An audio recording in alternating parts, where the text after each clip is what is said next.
मैं तो ये आपका हो गया। तो मेथड का थोड़ा समझिएगा पैटर्न क्या होता है। देखिए सभी मेथड वाले समझिएगा।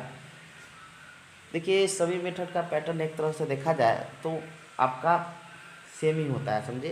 क्वेश्चन पूछने का तरीका जो होता है सेम ही होता है आपका, वो फिजिकल साइंस हो, बायोलॉजिकल साइंस हो, मैथ हो, हिस्ट्री हो, इकोनॉमिक्स हो, सिविक्स हो, इंग्लिश हिंदी, जो भी हो आपका, जितना भी 14 मेथड का समथिंग में है आपका, जो भी हो, सबका पूछने का जो तरीका होता है उसमें क्वेश्चन का एक फिक्स पैटर्न होता है, समझे। तो वही चीज़ आपको लेके आए हैं। आपको मालूम होगा कि मेथड का क्या होता है, 3 यूनिट रहता है, जिसमें से देखिए बिहार यूनिवर्सिटी में 3 घंटा देता है, लेकिन आप देख लीजिए कितना घंटा इसे 3 घंटा टाइम दिया रहता है वहाँ पर। 3 घंटा में आपको 3 क्वेश्चन लिखना है, समझे। 3 घंटा में आपका 3 क्वेश्चन लिखना है। और एक और चीज़ आपको हम बता देते हैं कि 6 क्वेश्चन रहेगा, 3 क्वेश्चन का जवाब देना है। 3 यूनिट में 6 क्वेश्चन रहेगा, 3 क्वेश्चन का जवाब देना है। और देखिए एक और चीज़ आपको बताते हैं कि आपका जो मेट ग्रेजुएशन जो सब्जेक्ट से किए हैं उसी से रिलेटेड क्वेश्चन आता है, तो आप आराम से लिख सकते हैं, समझे। कोई बड़ा चीज़ नहीं है, मेथड में अच्छा नंबर आता है। तो सिर्फ आपको पैटर्न समझना है कि यूनिट 1 में कौन कौन क्वेश्चन आएगा, यूनिट 2 में कौन कौन आएगा, यूनिट 3 में कौन आएगा, समझे। तो आप लोग आराम से हड़बड़ाइएगा नहीं, आप आराम से एग्ज़ाम दीजिएगा, कोई बड़ी बात नहीं है। तो देखिए हम लोग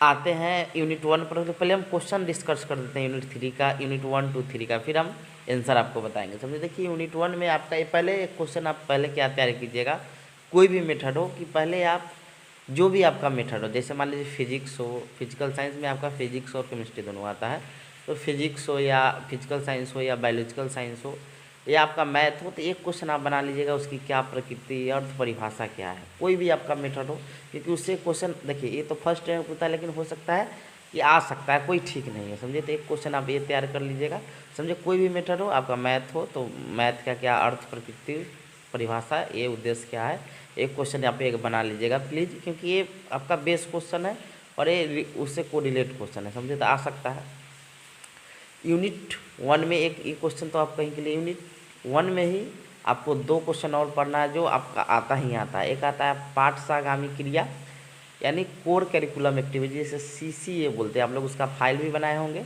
समझे, उसमें कौन कौन एक्टिविटी होता है। और एक आप कर लीजिएगा आप कि शिक्षण सहायक सामग्री, या उसी को दृश्य शब्द सामग्री, सब उसी का नाम है, समझे।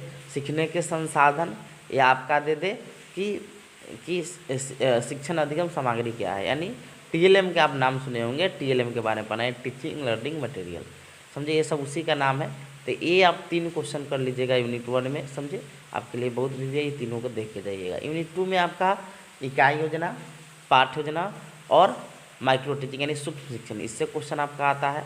तो अब इसमें ये क्वेश्चन घुमा के पूछता है, घुमा के क्या देता है, आपको कहेगा जो सब्जेक्ट आप लिए हैं उसका एक पाठ योजना तैयार कीजिए, समझे। तो आप 4 इसमें कर लीजिएगा।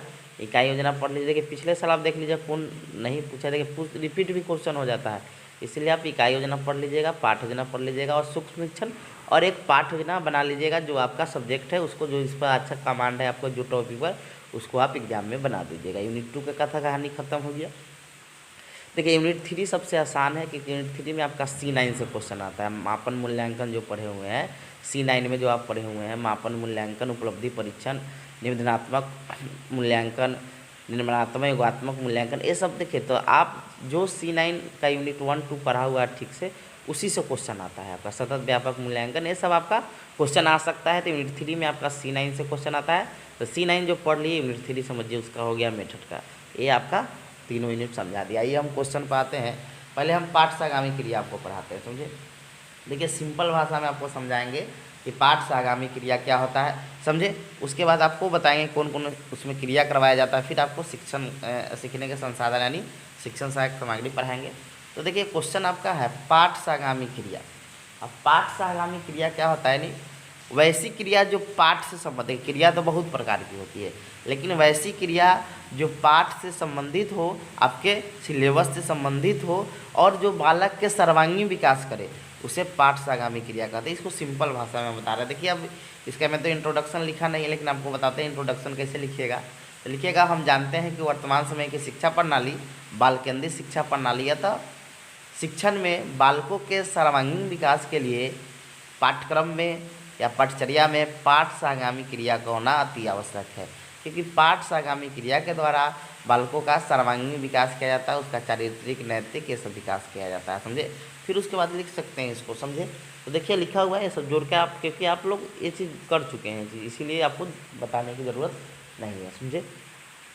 लिखा है पाठ से आगामी क्रिया से अभिप्राय उन क्रियाकलापों से है जो छात्र के सर्वांगीण व्यक्तित्व विकास करने तथा शिक्षा के पूर्व निर्धारित लक्ष्यों को प्राप्त करने में, नहीं, शिक्षा का जो निर्धारित किया गया लक्ष्य है उसको प्राप्त करने में सहायता देती है, समझे। बहुत सिंपल है कि पाठ से आगामी क्रिया से अभिप्राय उन क्रियाकलापों से है जो छात्रों के सर्वांगीण व्यक्तित्व विकास तथा शिक्षा के पूर्व निर्धारित लक्ष्यों को प्राप्त करने में सहायता देती है, समझे।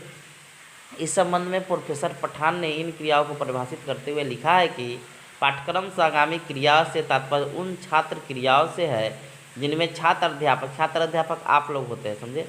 छात्र अध्यापक के मार्गदर्शन में कुछ उत्तरदायित्वों को सुनिश्चित विधि से संपन्न करने के लिए भाग लेते हैं। जो छात्र अध्यापक होते हैं वो क्या होते हैं कि मार्गदर्शन में क्या करते हैं, कुछ उत्तरदायित्व, जैसे हम नाटक किए, क्यूज किए, ये सब क्या है आपका एनसीसी सब आएगा नीचे, सब बताएंगे आपको, समझे। उत्तरदायित्व को सुनिश्चित करने संपन्न करते हैं, समझे। तो आपका हो गया डिफिनीशन। एक दो गो और डिफिनीशन लिख दीजिएगा, समझे। आप गूगल पर सर्च कर लीजिएगा डिफिनीशन, नहीं तो एक दो गो और अपना से जोड़ के लिख दीजिएगा, समझे। तो ये आपका क्या हो गया, कोर करिकुलम एक्टिविटी का इंट्रोडक्शन हो गया। अब देखिए लिखिएगा पाठ से आगामी क्रिया का अर्थ एवं परिभाषा। अर्थ में लिख जाए कि हम जानते हैं, लिखिएगा कि पाठ से आगामी क्रिया का समान अर्थ होता है कि वैसी क्रिया जो पाठ से संबंधित उसे पाठ से आगामी क्रिया करते हैं। और लिखिएगा विभिन्न विद्वानों ने अपने तर्क एवं चिंतन के अनुसार निम्नलिखित परिभाषा दी है, 2-3 को परिभाषा लिख दीजिएगा। अब देखिए महत्व भी नहीं लिखिएगा, कौन कौन इसमें एक्टिविटी करवाया जाता है उसको हम लोग आते हैं कि पाठ से आगामी क्रिया के अंतर्गत कौन कौन सी क्रिया आती है, तब महत्व हम आपको बताएंगे। तो देखिए इसमें आप जो बड़ा बड़ा लिखे इसको नहीं लिखिएगा। इसमें लिखा है कि सबसे पहले हमें लिखा है साहित्यिक क्रिया, यानी पाठ से आगामी क्रिया में पहला जो आता है साहित्यिक क्रिया में क्या क्या हम करवाएंगे। तो इन क्रिया के अंतर्गत वाद विवाद प्रतियोगिता, कवि गोष्ठी यानी जो कवि का गोष्ठी होता है, एवं कविता प्रतियोगिता, भाषण, निबंध एवं कहानी प्रतियोगिता, विचार गोष्ठी, अंतराक्षी आदि क्रियाएं सम्मिलित होती है। इस क्रियाओं के द्वारा पैराग्राफ चेंज करके लिखिएगा, इस क्रियाओं के द्वारा बालक की मानसिक शक्तियों जैसे स्पष्ट चिंतन, स्मरण, तर्क, विश्लेषण, निर्णय आदि को प्रशिक्षित किया जाता है, समझे।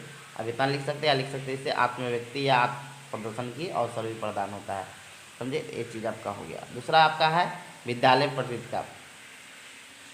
लिखा है विद्यालय प्रकाशन की गतिविधि में से समाज को अवगत कराते हैं, यानी विद्यालय का एक जो प्रोस्पेक्टस जो आता है उसमें जो हमारे समाज की जो गतिविधि जो उसी से रिलेटेड रहता है, समझे। तो ये लिखा है कि विद्यालय प्रशासन की गतिविधि से समाज को अवगत होते हैं। और लिखा है यहाँ सोचे वाणी, देखिए जो आपका शिक्षण जो आपका मेथड होगा उसका नाम लिखिए। यहाँ कॉमर्स लिखा है तो आप लिखिएगा, फिजिकल साइंस होगा तो भौतिकी लिख दीजिएगा। शिक्षण की दृष्टि से विद्यालय प्रति का बालक में उचित दृष्टिकोण विकसित करने में सहायक होता है। अगला है सामाजिक क्रिया।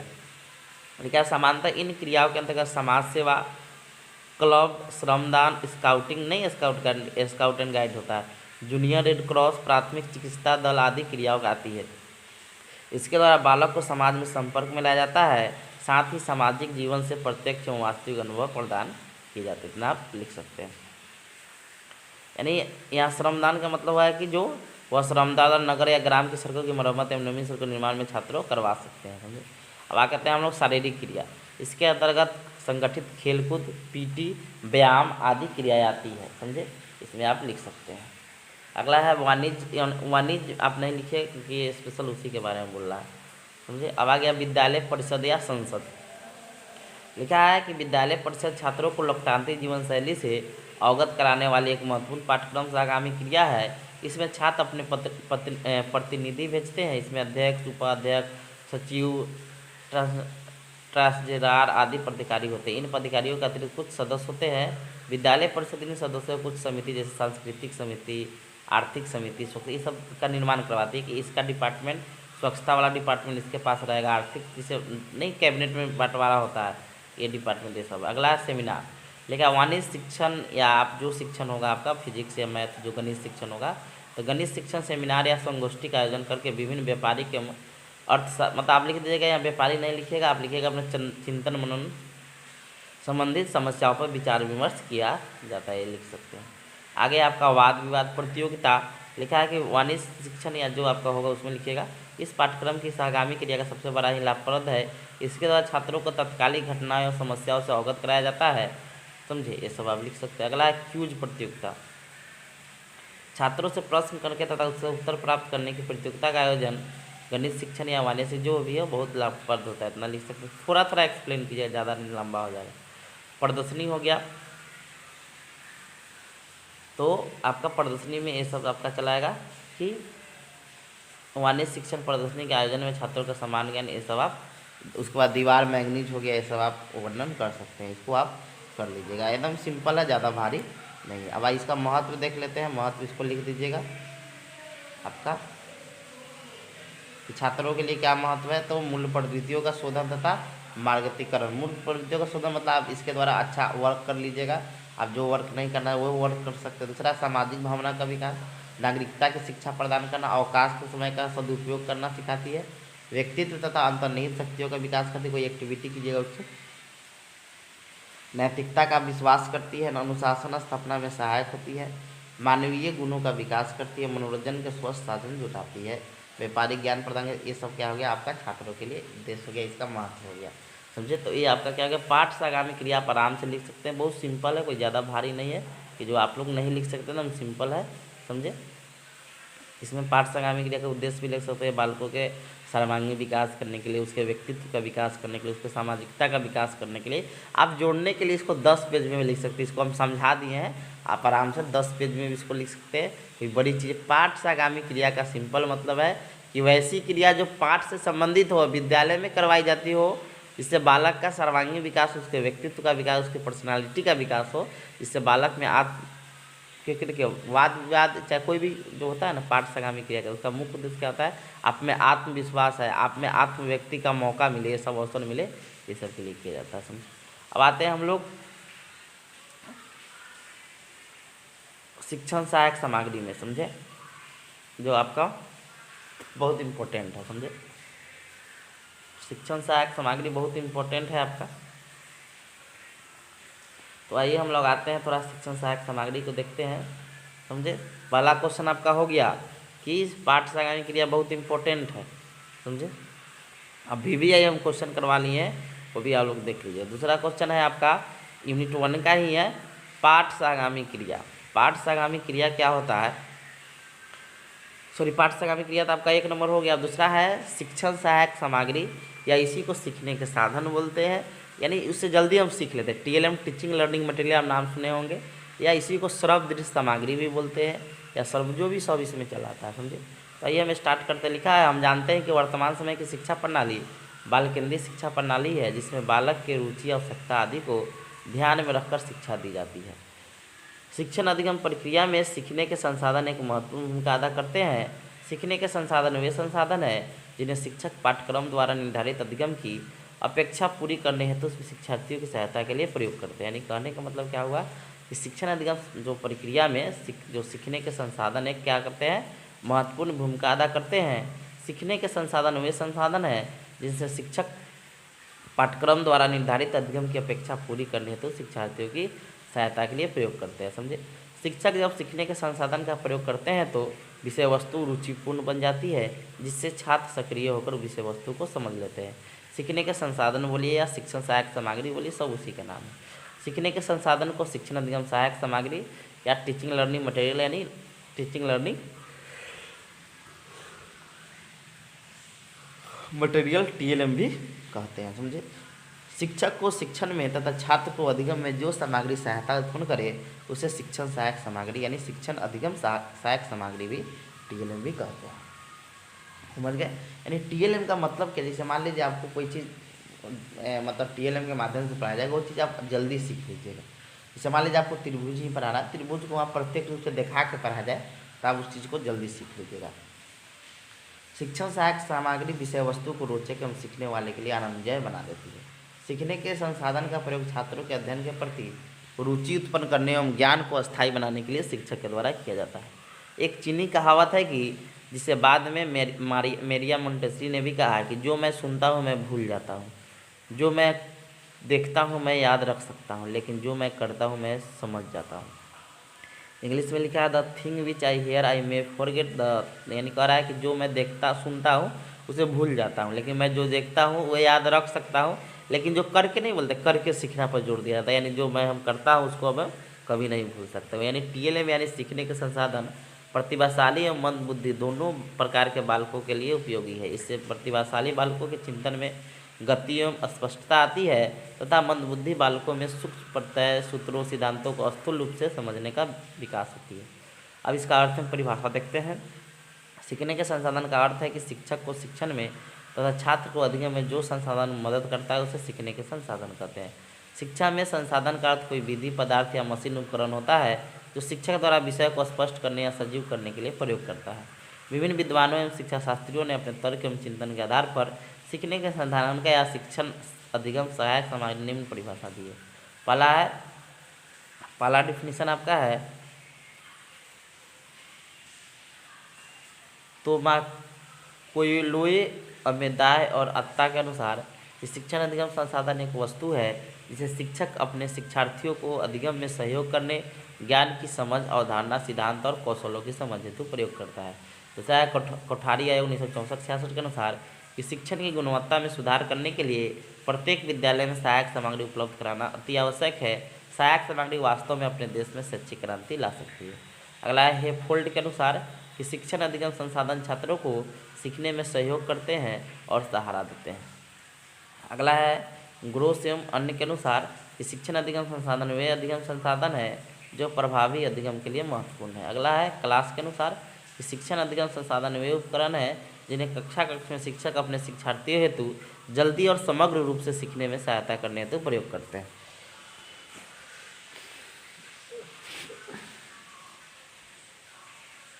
अगला है शिक्षण अधिगम संसाधन के प्रकार।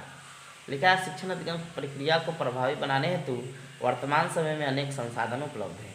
शिक्षण अधिगम संसाधन को हम निम्न प्रकार से वर्गीकृत कर सकते हैं। श्रव शिक्षण अधिगम संसाधन वे संसाधन जो सुनने के शारीरिक अंगों से संबंध रखते हैं। श्रव शिक्षण अधिगम संसाधन का जैसे आपका रेडियो हो गया, श्रव सीडी हो गया, टेप रिकॉर्डर हो गया, ग्रामोफोन हो गया, एटीसी हो गया। अब बता दृश्य शिक्षण अधिगम संसाधन वे संसाधन जो देखने के शारीरिक अंगों से संबंध रखते हैं उसे दृश्य शिक्षण अधिगम संसाधन का जैसे चार्ट हो गया, चित्र हो गया, मॉडल या प्रतिमान हो गया, वास्तविक वस्तु, फ्लैक्स कार्ड, मानचित्र, चौक बोर्ड, सैम्पल जिसे बोलते हैं, flannel board, bulletin board, projector, slide इत्यादि। अगला है श्रव दृश्य शिक्षण अधिगम संसाधन वे संसाधन जो अपने सुनने और देखने दोनों शारीरिक अंगों से संबंध रखते हैं श्रव दृश्य शिक्षण अधिगम संसाधन कहलाते हैं। जैसे smart TV, film strip, film projector, श्रव दृश्य सीडी इत्यादि। अब आते हैं एक श्यामपाठ के बारे में वर्णन हम करेंगे नीचा, इसका क्या महत्व है समझे। तो शिक्षण अधिगम प्रक्रिया में सीखने के संसाधन के निम्नलिखित महत्व है। पहला, किसी अवधारणा को समझने के लिए शिक्षण अधिगम संसाधन का समुचित प्रयोग बहुत प्रभावी होता है। शिक्षा अधिगम संसाधन के माध्यम से शिक्षक किसी विषय को अधिक आसानी से स्पष्ट कर सकता है। अगला है कि शिक्षण अधिगम संसाधन छात्रों को प्रत्यक्ष अनुभव प्रदान करते हैं जो सीखने में सहायक होते हैं। अगला है शिक्षण अधिगम संसाधन कक्षा कक्ष से आलस्य को हटाते हैं और कक्षा कक्ष को जीवंत एवं सक्रिय बनाते हैं। अगला है शिक्षण अधिगम संसाधन शिक्षार्थियों हेतु वातावरण को रुचिकर बनाते हैं। अगला शिक्षण अधिगम संसाधन समय और धन की बचत में भी सहायक होते हैं। अब यह हो गया। अब इसमें देखते हैं कौन कौन शिक्षण सामग्री का प्रयोग कर सकते हैं समझे। उसको चलिए हम आपको करवा देते हैं क्या क्या चीज़ का प्रयोग कर सकते हैं। आप शॉर्ट में इसका वर्णन कीजिएगा, ज़्यादा लंबा चौड़ा नहीं करना है।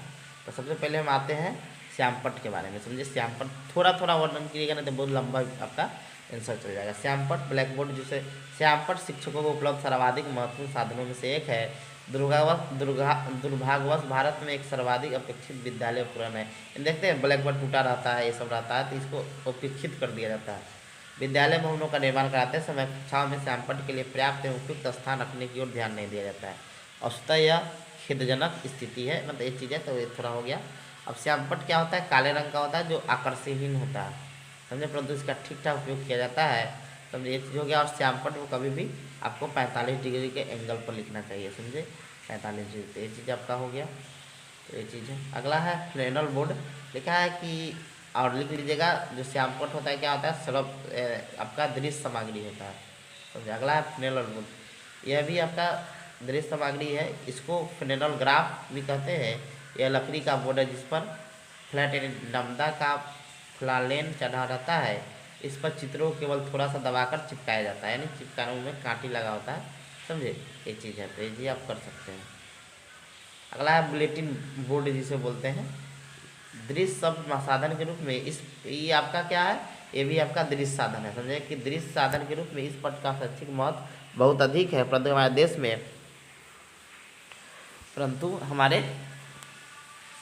देश में ऐसे ही कम आधुनिक स्कूल है जिसमें कक्षा में बुलेटिन यानी कोई चीज़ चिपकाने के लिए किया जाता है, समझे, वो चीज़ है।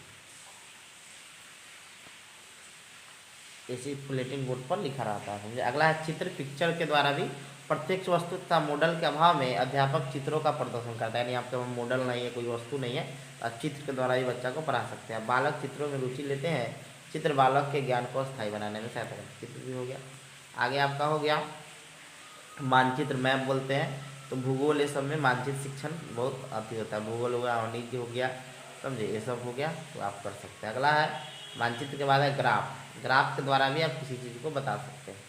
अगला है ग्राफ के बाद हो गया चार्ट हो गया। इस चार्ट को एक बड़े कागज या कपड़े का चित्र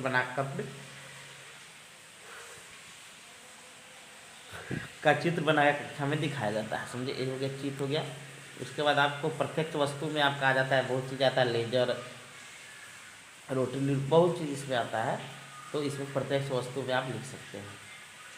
अब आ गया मॉडल के रूप में जो चीज़ हम वहाँ नहीं ले जा सकते, जैसे हाथी को तो क्लास में नहीं घुसा सकते हैं, तो हाथी का मॉडल आप ले जाइए, तो इसे मॉडल कहते हैं, तो मॉडल को भी आप लिख सकते हैं।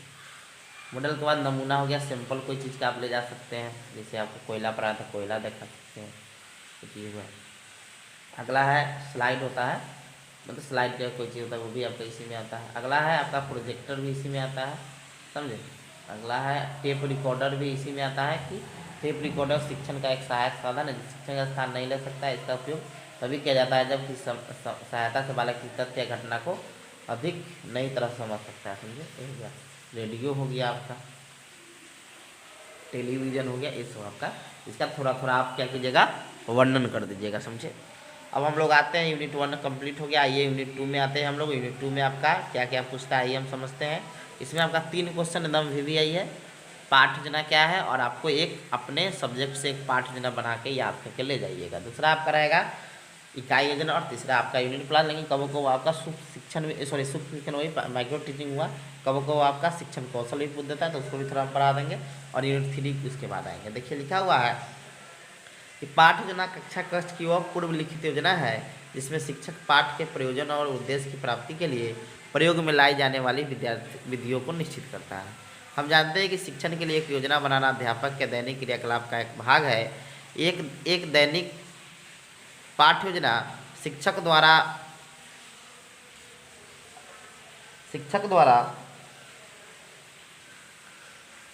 कहा गया, एक दैनिक पाठ योजना शिक्षक द्वारा कक्षा सीखने का मार्गदर्शन करने के लिए विकसित की जाती है, समझ गए। पाठ योजना अध्यापक का लिखित कथन है जिसमें छात्रों के पूर्व ज्ञान, छात्रों ज्ञान की मात्रा, अवधि, विषय, उपकरण, ज्ञान प्रदान करने का उद्देश्य एवं गृह कार्य का वर्णन होता है। पाठ योजना शिक्षक को इधर उधर भटकने नहीं देता है, बल्कि शिक्षक को शिक्षण की राह पर लगाए रहती है। पाठ योजना के माध्यम से ही कक्षा नियंत्रण में रहता है। पाठ योजना का अर्थ हम परिभाषा देखते हैं। पाठ योजना से तात्पर्य ऐसी योजना से है जिसमें विषय वस्तु को छोटी इकाई के संबंध में शिक्षक द्वारा तैयार एक ऐसी लिखित रूपरेखा है जिससे वह निश्चित कालांश एवं समय में पूर्ण करता है। अर्थात पाठ योजना कक्षा में पढ़ाने से पूर्व की योजना है जिसमें शिक्षक कक्षा के समय निश्चित समय में पढ़ाने के लिए उस योजना का प्रयोग करता है। विभिन्न विद्वान शिक्षा शास्त्रियों ने अपने तर्क चिंतन के आधार पर पाठ योजना का निम्नलिखित परिभाषा दी है। सिप्सन के अनुसार कि पाठ योजना में शिक्षक अपनी विषय सामग्री और छात्रों के बारे में जो कुछ भी जानता है उन बातों का प्रयोग सुव्यवस्थित ढंग से करता है। अगला है बिनिंग के अनुसार कि दैनिक पाठ योजना के निर्माण में उद्देश्यों को परिभाषित करना, पाठ वस्तु का चयन करना, उसे क्रमबद्ध रूप से व्यवस्थित करना और प्रस्तुतिकरण करने की विधियाँ तथा प्रक्रियाओं का निर्धारण करना होता है। बॉक्सिंग के अनुसार है कि पाठ योजना से अभिप्राय उद्देश्यों की प्राप्ति के लिए उन विशिष्ट साधनों का वर्णन है जिनके द्वारा वे उद्देश्यों एक निश्चित समय में की गई क्रियाकलापों के परिणाम स्वरूप प्राप्त की जाती है। अगला है एम एन चौधरी के अनुसार कि किसी विषय को पढ़ाने हेतु उस विषय से संबंधित वस्तु की रूपरेखा तैयार करना पाठ योजना कहलाता है, जो शिक्षक से पूर्व की तैयारी है। अगला गुड्स के अनुसार कि पाठ योजना किसी पाठ की महत्वपूर्ण बातों का खाका या बाहरी रूपरेखा है, जिसे शिक्षक से पूर्व बनाया जाता है। अब आते हैं इसकी आवश्यकता और महत्व में कि पाठ योजना है हम जानते हैं कि शिक्षक के लिए पाठ योजना निर्माण उतना ही आवश्यक है जितना एक अभियंता को भवन निर्माण के लिए मानचित्र या ब्लूप्रिंट को तैयार करना है। कक्षा में सफल एवं प्रभावी शिक्षण हेतु पाठ योजना अत्यंत आवश्यक है। अतः निम्न कारणों से पाठ योजना की आवश्यकता है। पहला, पाठ योजना नियंत्रण तथा प्रेरणा एवं व्यक्तिगत विभिन्नता के आधार पर शिक्षण प्रक्रिया के नियोजन में सहायता प्रदान करती है।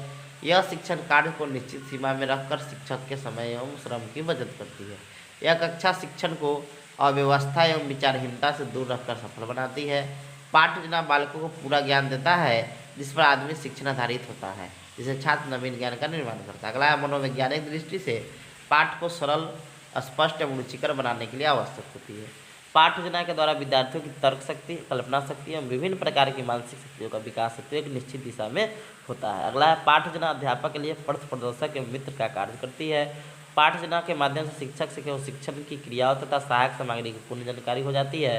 पाठ योजना शिक्षक कार्य को नियोजित एवं व्यवस्थित एवं निर्देशित। अब इसका उद्देश्य देखते हैं कि पाठ योजना का निम्नलिखित उद्देश्य है कि कक्षा में शिक्षण की क्रियाओं तथा सहायक सामग्री की पूर्ण जानकारी करना, निर्धारित पाठ वस्तु के सभी तत्वों का विवेचना करना, प्रस्तुतिकरण के क्रम तथा पाठ वस्तु के रूप में निश्चितता की जानकारी करना। चौथा है कक्षा शिक्षण की समय शिक्षक के विस्मृति की संभावना कम करना। आप देखते हैं इसकी सफलता की क्या क्या शर्त है। तो पाठ योजना की निम्नलिखित सफलता की शर्त है कि विषय सामग्री का पर्याप्त ज्ञान। दूसरा है बालक की रुचि, क्षमता, विभिन्नता एवं आवश्यकताओं का ज्ञान। तीसरा है शिक्षक को शिक्षा मनोविज्ञान का ज्ञान होना चाहिए। चौथा है शिक्षक को विभिन्न शिक्षण विधियों का ज्ञान होना चाहिए ताकि वह सर्वोत्तम विधि का चयन कर सके। पांचवा है शिक्षक को शिक्षण के सिद्धांत, शिक्षा के दार्शनिक एवं सामाजिक आधारों का ज्ञान होना चाहिए। शिक्षक को पाठ योजना की तैयारी से पहले छात्र के पूर्व ज्ञान की जानकारी होना आवश्यक है ताकि वह उचित शिक्षण सामग्री का चयन कर सके। अब इसकी पाठ योजना की विशेषता देखते हैं।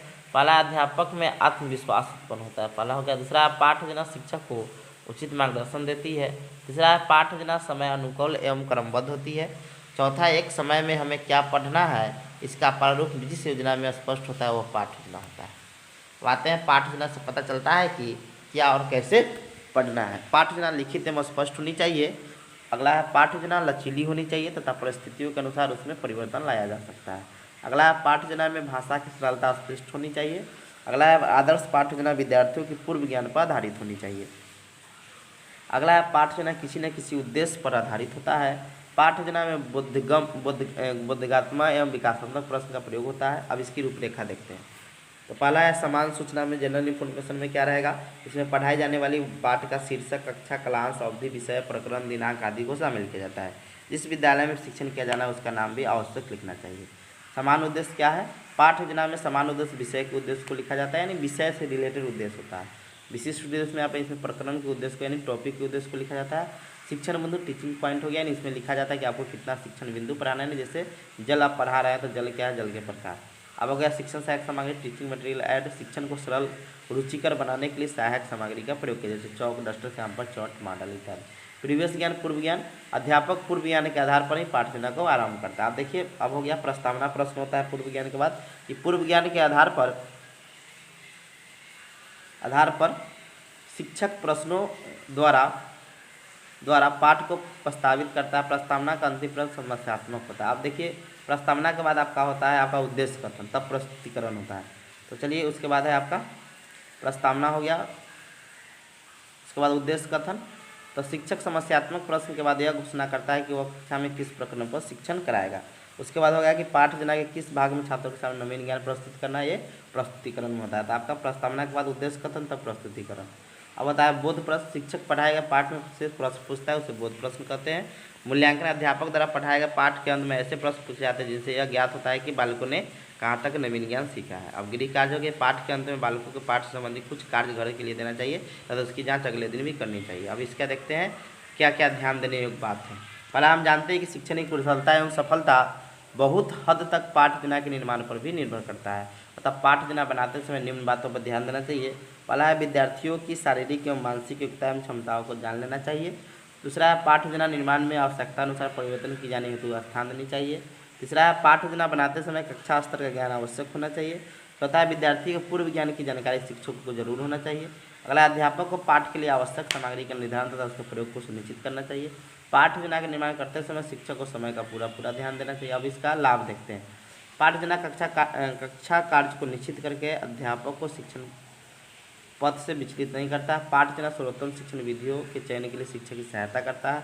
यह अध्यापक में आत्मविश्वास उत्पन्न कर शिक्षण में अधिक स्वतंत्रता प्रदान करता है। यह छात्रों के पूर्व ज्ञान नवीन ज्ञान में संबंध समन्वय एवं सामंजस्य उत्पन्न करता है। पाठ योजना से यह भी लाभ है कि यह उत्तम शिक्षण में अपना योगदान देते हुए उत्तम शिक्षक का निर्माण करती है। पाठ योजना प्रत्येक पाठ को सर्वोत्तम ढंग से पढ़ाने का आश्वासन देते हुए शिक्षक के शिक्षण योग्यता में वृद्धि करती है। अब इसकी हानि हो तो हानि तो कुछ है नहीं कि पाठ योजना में बालकों छात्रों की आयु रुचि योग्यता आवश्यकता एवं क्षमताओं पर पूर्ण ध्यान न देता है। पाठ योजना में छात्रों का सहयोग प्राप्त नहीं होता है। पाठ योजना का पूर्ण रूप से व्यापक नहीं होता है। निष्कर्ष हो गया, पढ़ सकते हैं। अब हम लोग आते हैं सूक्ष्म शिक्षण में। समझे, पाठ योजना हो गया।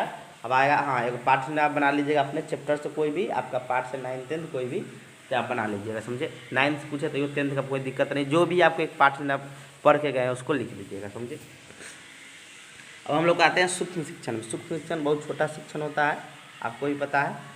लिखा है कि सूक्ष्म शिक्षण प्रशिक्षण के क्षेत्र में एक नवीन एवं नियंत्रित अभ्यास की प्रक्रिया है। सूक्ष्म शिक्षण का विकास अमेरिका के स्टैनफोर्ड विश्वविद्यालय में D.W. Allen, Robert N Bush तथा कीथ एचिसन ने सन 1963 ईस्वी में किया। लेकिन सूक्ष्म शिक्षण के विकास में D.W. एलेन का महत्वपूर्ण योगदान था, इसीलिए D.W. एलेन को सूक्ष्म शिक्षण के जनक कहते हैं। भारत में 1967 ईस्वी में इलाहाबाद इंस्टीट्यूट में प्रोफेसर D.D. तिवारी ने पहली बार सूक्ष्म शिक्षण शब्द का प्रयोग किया था। उसके पश्चात सन 1975 ईस्वी में NCERT तथा इंदौर विश्वविद्यालय के शिक्षा विभाग द्वारा इस दिशा में सामूहिक प्रयास किए गए। Doctor B.K. Pasi, professor M.B. बूच तथा प्रोफेसर R. दास ने सूक्ष्म शिक्षण को भारतीय परिस्थिति के अनुरूप एवं आवश्यक सुधार किए और सूक्ष्म शिक्षण को भारतीय प्रतिमान का विकास यानी मॉडल में विकसित किए। सूक्ष्म शिक्षण का मुख्य उद्देश्य प्रशिक्षण लेने वाले शिक्षकों के व्यवहार में सुधार लाना है। इसका अर्थ हम परिभाषा देखते हैं तो सूक्ष्म शिक्षण का समान अर्थ होता है कि सूक्ष्म शिक्षण एक ऐसी शिक्षण विधि है जो कक्षा अध्यापन की जटिलता तथा विस्तार को घटाकर उन्हें लघु रूप देती है एवं शिक्षण कौशलों तथा निपुणताओं के उन्नयन के लिए कार्य करती है। अर्थात सूक्ष्म शिक्षण का एक लघु रूप है। विभिन्न मनोवैज्ञानिकों में शिक्षाविदों ने अपने तर्क एवं चिंतन के आधार पर सूक्ष्म शिक्षण की निम्नलिखित परिभाषा दी है। पहला, स्टैनफोर्ड विश्वविद्यालय के अनुसार सूक्ष्म शिक्षण अध्यापन अभ्यास कक्षा आकार एवं कक्षा अवधि में न्यूनीकृत अनुमाप है।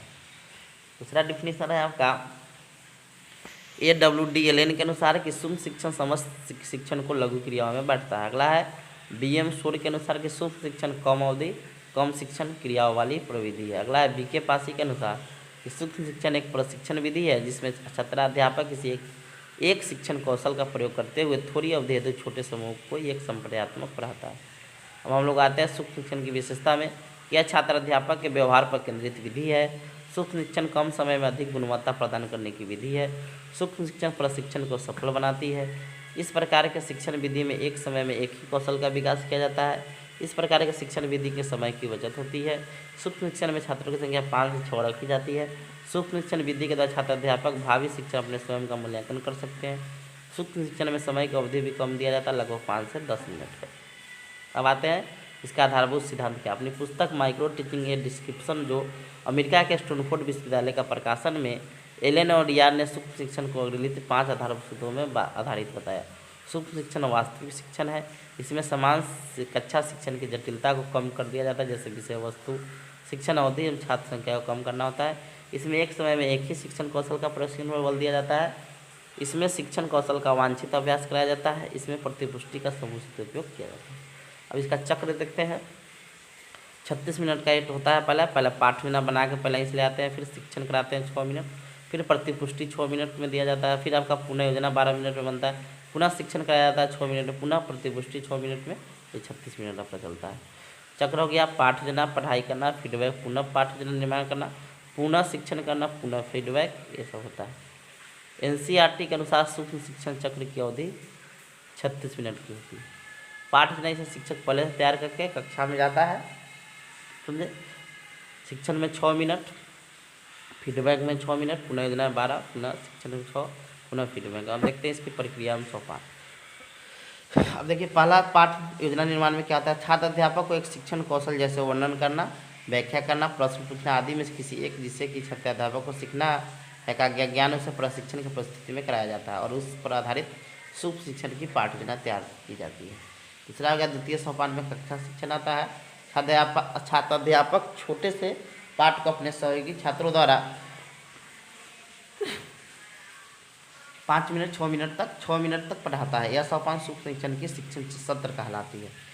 अगला है ये सत्र प्रतिपुष्टि हो गया कि छात्र अध्यापक द्वारा पढ़ाए गए पाठ की प्रभावशीलता के विषय में पर्यवेक्षक द्वारा एक विशेष रूप से विकसित मूल्यांकन प्रपत्र की सहायता से जानकारी दी जाती है या संपूर्ण पाठ को ऑडियो टेप के माध्यम से रिकॉर्ड किया जाता है तथा पर्यवेक्षक परीक्षणार्थी को ऑडियो टेप सुनाकर उसकी कमियों को इंगित कराता है। शिक्षण की समाप्ति के पश्चात छात्र अध्यापकों के साथ पर्यवेक्षक मूल्यांकन प्रपत्र की सहायता से पाठ की प्रभावशीलता पर विचार विमर्श करता है। इस प्रकार पर्यवेक्षक छात्र अध्यापक को तुरंत प्रतिपुष्टि प्रदान करता है। अगला है पुनः पाठ योजना बनाना। प्रतिपुष्टि के तुरंत बाद छात्र अध्यापक सुझाए गए विचारों के आधार पर फिर पाठ को पुनः नियोजित करता है। सूक्ष्म शिक्षण का यह सोपान पुनर्योजना सत्र कहलाता है। अगला है पुनर्शिक्षण। पुनर्योजना के बाद पुनर्योजित पाठ को उसी के समान स्तर के दूसरे समूह पर पुनः शिक्षण कराया जाता है। यह सोपान पुनः शिक्षण सत्र कहलाता है। लास्ट है आपका पुनः प्रतिपुष्टि। पुनर्योजित पुनर्शिक्षण पाठ को पुनः पर्यवेक्षित कर पर्यवेक्षक छात्र अध्यापक से फिर पाठ संबंधी विचार विमर्श करता है और पुनः प्रतिपुष्टि प्रदान करता है। इसमें आपका आता है सूक्ष्म शिक्षण के आधारभूत कौशल कौन कौन है। तो कौशल में आपका कौन कौन होता है, तो आइए देखते हैं। देखिए इसमें प्रस्तावना कौशल क्या है कि किसी भी शिक्षण की शुरुआत का प्रथम जो चरण होता है उसे प्रस्तावना कहते हैं। यह अर्थात किसी भी टॉपिक को पढ़ाने से पहले प्रस्तावना बनाना चाहिए। प्रस्तावना से तात्पर्य विषय वस्तु की समान जानकारी से होता है। प्रस्तावना कौशल के प्रयोग से सर्वप्रथम शिक्षक पढ़ाए जाने वाले पाठ के बारे में छात्रों की जानकारी लेने के लिए प्रश्न करता है और उसके बाद उसके पूर्व ज्ञान को नई जानकारी से जोड़ते हुए शिक्षण करता है। प्रस्तावना कौशल में ज्ञात से अज्ञात शिक्षण सूत्र का अनुसरण किया जाता है। भारत पाठ पढ़ना है तो प्रस्तावना कौशल का प्रयोग इस प्रकार करेंगे कि विश्व के कुछ देशों के नाम बताइए, यह किस देश का मानचित्र है, हम किस देश में रहते हैं। अब आते हैं कक्षा के प्रवर्धन कौशल में। कक्षा में छात्रों के बैठने के तरीके से लेकर कक्षा में छात्रों में अनुशासन तथा छात्रों की शिक्षण प्रक्रिया में रुचि बनी रहे, इन सब का प्रबंध करना कक्षा प्रबंधन कौशल के अंतर्गत आता है। अगला है श्यामपट्ट कौशल कि शिक्षण प्रक्रिया के दौरान शिक्षक द्वारा श्यामपट्ट का सही तरीके से प्रयोग करना ही श्यामपट्ट कौशल के अंतर्गत आता है। शिक्षक द्वारा श्यामपट्ट पर चौक द्वारा 45 डिग्री के एंगल पर लिखना चाहिए। छोटी कक्षा के लिए श्यामपट्ट कौशल अति आवश्यक होता है। श्यामपट्ट पर जो कुछ लिखना चाहिए वो स्पष्ट, स्वच्छ एवं सीधी लाइन में लिखना चाहिए। अब आते हैं उत्पन्न परिवर्तन कौशल कि छात्रों का ध्यान टॉपिक में बना रहे, इसके लिए अध्यापक को अपने शरीर के संचालन, अपने हाव भाव में परिवर्तन, स्वर में उतार चढ़ाव, छात्र शिक्षक की अंतःक्रिया में परिवर्तन आदि करता है। ये सब क्रिया उत्पन्न परिवर्तन कौशल के अंतर्गत आता है। अब आते हैं हम लोग पुनर्बलन कौशल के अंतर्गत कि किसी ऐसे पुनर्बलन का प्रयोग करना या पहले से किए गए पुनर्बलन को हटाना जिससे छात्र शिक्षक की अनुक्रिया बनी रहे, ये पुनर्बलन कौशल के अंतर्गत। जैसे छात्र को शाब्दिक और अशाब्दिक पुनर्बलन देना। अब देखते हैं खोजपूर्ण प्रश्न कौशल। यदि कोई छात्र किसी प्रश्न का उत्तर न दे पा रहा है हो तो उससे संबंधित कोई दूसरा प्रश्न पूछता है तो पहले प्रश्न से संबंधित हो, जिससे छात्र अपने पूर्व ज्ञान को अपने टॉपिक से जोड़ सके। अगला है उद्देश्य कथन। हम जानते हैं कि शिक्षण कार्य हमेशा उद्देश्यपूर्ण होना चाहिए। इसके लिए कक्षा में शिक्षक द्वारा जो भी कुछ पढ़ाया जा रहा है उसका एक अपना निश्चित उद्देश्य होना चाहिए। इसे ही उद्देश्य कौशल कहते हैं। अगला दृष्टांत या उद्देश्य कौशल लिखा है। दीक्षांत या उदाहरण कौशल है। दृष्टांत या उदाहरण कौशल। लिखा है यदि कोई टॉपिक बच्चों की समझ में न आ रहा है तो उसको उदाहरण के माध्यम से बच्चों को समझाना या दिखाना चाहिए। जैसे किसी कहानी के माध्यम से कोई चित्र, मानचित्र, वास्तविक उदाहरण, प्रायोगिक उदाहरण का प्रयोग करना चाहिए जिससे बच्चों में करके सीखने की रुचि उत्पन्न हो सके। व्याख्यान कौशल, हम जानते हैं कि व्याख्यान कौशल बड़ी कक्षा के लिए उपयोगी होता है। व्याख्यान पूर्व ज्ञान से संबंधित रुचिपूर्ण एवं उद्देश्यपूर्ण होना चाहिए। अगला शिक्षण सहायक सामग्री प्रयोग कौशल। इस कौशल के अंतर्गत शिक्षकों को दृश्य शब्द सहायक सामग्री कुशलतापूर्वक प्रयोग करना आता है। अतः जो भी वो सहायक सामग्री प्रस्तुत कर रहे हैं वो पाठ्यक्रम के अनुरूप हो, रोचक हो, उद्देश्यपूर्ण हो तथा सस्ती हो। अब आते हैं इकाई योजना जो आपका है। तो इकाई योजना क्या होता है, तो देखिए लिखा हुआ है इकाई योजना क्या है। तो लिखा है कोई भी अध्यापक को अपने अध्यापन की सफलता के लिए इकाई की एक सही योजना बनाना बहुत ज़रूरी होता है। इकाई योजना बनाने से कोई भी अध्यापक के लिए बहुत उत्साहपूर्वक तथा फलदायक अनुभव हो सकता है। इकाई योजना बनाने के लिए यह जरूरी है कि अध्यापक में शैक्षिक योग्यता, समाजीय एवं व्यवहारिक मूल्य, अध्ययता का ज्ञान, विषय वस्तु ज्ञान एवं शिक्षण विधियों का ज्ञान हो। किसी विषय वस्तु के एक इकाई को उप इकाई में बांटकर उस इकाई को पढ़ाने की जो योजना होती है उस इकाई योजना कहते हैं। जैसे चैप्टर अध्याय 7 को सब यूनिट 7.1, 7.2, 7.3 इत्यादि में पढ़ाने की, ETC में बांटकर चैप्टर 7 को पढ़ाने की योजना। इकाई योजना का अध्ययन गेस्टाल्ट मनोवैज्ञानिक का है। गेस्टाल्ट का अर्थ होता है समग्र या पूर्ण कार्य। इकाई योजना के तहत हम संपूर्ण से अंश की ओर बढ़ते हैं जो कि शिक्षण का एक मूल्यवान सूत्र है। इकाई योजना में विषय वस्तु की मात्रा अधिक हो तो उसे सुसंगठित अंशों में विभाजित करना उपयुक्त होता है ताकि विषय वस्तु में एकता भी नष्ट न हो और साथ ही शिक्षार्थियों को उनकी सर्वलता का भी बोध गम होगा। इकाई योजना को शिक्षण क्रिया में शामिल करने का श्रेय शिकागो विश्वविद्यालय के प्रोफेसर H.C. मॉरिसन को जाता है। इसका अर्थ हम परिभाषा देखते हैं। इकाई योजना से तात्पर्य ऐसी योजना से होता है जिसके अंतर्गत विषय वस्तु को छोटे छोटे भागों में विभक्त कर एक योजना बनाई जाती है। अर्थात इकाई योजना एक प्रक्रिया है जिसमें अध्यापक को जो कुछ भी पढ़ाता है, जिस प्रकार से पढ़ाता है उसका चयन करना, व्यवस्था करना, अनुक्रमण करना, मूल्यांकन करना तथा पुनरावृत्ति करना सम्मिलित है। बहुत सारे शिक्षाविदों ने अपने तर्क एवं चिंतन के आधार पर इकाई योजना की निम्नलिखित परिभाषा। गुड के अनुसार डिफिनीशन है इकाई योजना से तात्पर्य उन विभिन्न क्रियाकलापों, अनुभवों तथा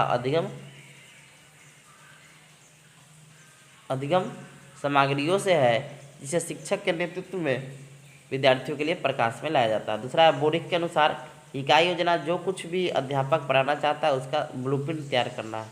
पोस्टेन के अनुसार डिफिनीशन है आपका इकाई योजना एक निर्देशात्मक युक्ति है जो छात्रों को ज्ञान प्रदान करता है। अब आते हैं इसकी विशेषता में। इकाई योजना की निम्नलिखित विशेषता होनी चाहिए। पहला, इकाई योजना का स्वरूप बोधगम्य एवं व्यापक है तथा छात्र अधिक से अधिक एकाग्रचित्त होकर पाठ वस्तु को समझने का प्रयास करते हैं। दूसरा, एक अच्छी इकाई योजना विद्यार्थियों में सहयोग, नेतृत्व, विनम्रता, सहनशीलता आदि गुणों का विकास करने में सहायता होती है। इकाई योजना का स्वरूप व्यवहारिक होता है। इकाई योजना दैनिक शिक्षण के लिए आधार प्रदान करता है। एक अच्छी इकाई योजना धन एवं समय की दृष्टि से कम व्ययी होता है। इकाई योजना में नवीन समस्याओं एवं परिस्थितियों में विद्यार्थियों के व्यवहार में परिवर्तित कर सकने की क्षमता होती है। अब आते हैं इकाई योजना की आवश्यकता। तो इकाई योजना की निम्नलिखित आवश्यकता हमारी पहला, शिक्षण को व्यवहारिक रूप प्रदान करने के लिए, पाठ को सरल, स्पष्ट, रुचिकर एवं आकर्षक बनाने के लिए इकाई योजना के द्वारा शिक्षक कक्षा में जाने से पूर्व तैयारी कर लेता है। इकाई योजना बनाने के दौरान कक्षा में शिक्षणीय क्रिया एवं सहायक सामग्री की पूरी जानकारी हो जाती है। इकाई योजना के द्वारा प्रस्तुतिकरण का क्रम एवं पाठ वस्तु के रूप को निश्चित कर दिया जाता है। इकाई योजना शिक्षण उद्देश्य एवं प्रशिक्षण परिस्थितियों का निर्धारण करती है। ये हो गया। अब इसके निर्माण के चरण देखते हैं। इकाई योजना के निर्माण में निम्नलिखित चरणों का पालन किया जाता है। पहला, किसी इकाई का अध्याय का चयन, अध्याय का इकाई को उप इकाई में बांटना, प्रत्येक उप इकाई के लिए अधिकतम उद्देश्यों का निर्माण करना। चौथा, प्रत्येक उप इकाई के लिए घंटों, पीरियडों की संख्या, मुख्य शिक्षण विधि, अधिगम, अध्यापन क्रियाकलाप, शिक्षण विधि आदि को समाहित करते हैं। अपने मूल्यांकन प्रश्नों की योजना बनाएंगे और उन्हें तैयार करेंगे। ये सब पचवा होगा। अब लास्ट में आते हैं इसकी फॉर्मेट, इसका लाभ क्या है। इकाई योजना से निम्नलिखित लाभ है। यह संपूर्ण विषय वस्तु एवं दैनिक पाठ को जोड़ने वाली महत्वपूर्ण कड़ी के रूप में अत्यंत उपयोगी है। इकाई योजना शिक्षण उद्देश्य, विषय वस्तु, अध्ययन, अध्यापन क्रिया और दैनिक पाठ योजना हेतु यह आवश्यक सामग्री शिक्षण विधि मूल्यांकन आदि का आधार पत्र है। अगला, इकाई योजना से एक इकाई अन्य इकाई से संबंध होती है। इकाई योजना में विषय वस्तु की दृष्टि में समग्रता होती है जो अपने आप में एक संपूर्ण अनुभव पर आधारित होता है। इकाई योजना शिक्षण प्रक्रिया में विषय वस्तु को क्रमबद्ध तथा सुव्यवस्थित करने में प्रस्तुत करती है। अगला है, बालकों के लिए निदानात्मक एवं उपचारात्मक शिक्षण की व्यवस्था इकाई योजना करती है। इकाई योजना द्वारा समय, शक्ति एवं सहायक सामग्री के अनावश्यक अपव्यय पर रोक लगाई जा सकती है। अब इसके फॉर्मेट देखते हैं। प्रारूप या ढांचा तो ऐसे ही आप बनाइएगा। कक्षा, विषय, इकाई का नाम, उप इकाई की संख्या, समय अवधि, प्रति कलांश, निर्धारित क्लासों की संख्या, दिनांक हो गया, विद्यालय का नाम हो गया, शिक्षक अध्यापक का नाम हो गया, फिर विषय अध्यापक का नाम, इकाई उप इकाई हो जाएगा, शिक्षण बिंदु हो गया, शिक्षक क्रियाएं, छात्र क्रिया, शिक्षण विधि, गृह कार्य, मूल्यांकन। ऐसे आप फॉर्मेट बना लीजिएगा। ठीक है। शिक्षण कौशल तो आपको पूछता नहीं, लेकिन थोड़ा पढ़ा देते हैं, समझे। करा है कि हम जानते हैं कि शिक्षण कला है तो वही अधिगम क्या है, विज्ञान है। इसीलिए वर्तमान समय में अच्छे शिक्षक तैयार करने के लिए शिक्षकों को प्रशिक्षण दिया जा रहा है, जिससे उनमें शिक्षण के लिए आवश्यक कौशलों को विकसित किया जा सके। कोई अध्यापक इन्हीं कौशलों का प्रयोग कर कक्षा में प्रभावी शिक्षण कर अच्छे शिक्षक बन सकता है। जिस प्रकार एक सैनिक या योद्धा को युद्ध क्षेत्र में हथियार चलाने के सभी कौशलों में निपुण होना चाहिए,